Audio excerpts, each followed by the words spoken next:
po sa inyong lahat. Celebrity Chika Time po muna tayo at may inihanda po akong chika para sa inyo. Tara po't magchikahan na po tayo.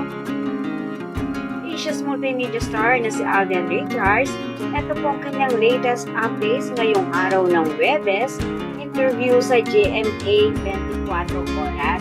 Yes, mga paka-celebrity Chika Time. Yan po ang ichichika ko sa inyo na lubusin po usapan sa social media ng mga netizens, lalong-lalo na nga po ng mga followers at supporters ni Alden. And of course, bago po tayo ng mga Koreani, nais ko po ng batiin mga timbahay, abroad at mga seniors natin dyan. Shout out sa inyong lahat at happy Thursday po. Ngayong araw nga po ng Huwebes ay namataan si Alden sa 24 Oras ng GMA na kung saan nga po ang mga nakasalubong niyang mga netizens o mga empleyado ng GMA Network o GMA 24 Oras ay nagpakuha nga po ng larawan sa kanya. Ito po ay ibinahagi sa social media ng mga ito. At isa rin pong program administrator ang nakasalubong ni Alden at tunay naman nga pong kinilig po ito nang nakita ang Asia's multimedia star. Narito po at panuorin po natin ang kanyang ibinahagi sa Instagram.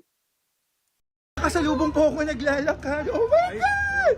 Oh my God! Eric!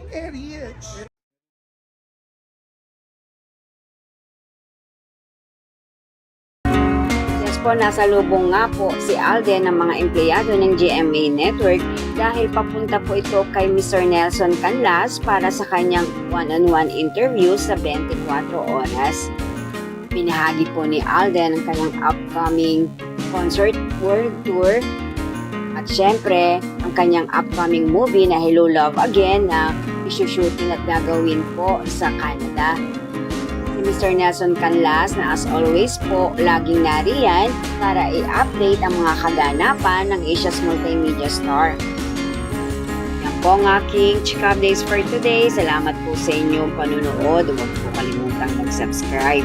Pwede po mag-comment sa ibaba. Basta pag lamang po hearts o nakakasakit sa isa't isa. Salamat po muli. Spread love, not hate.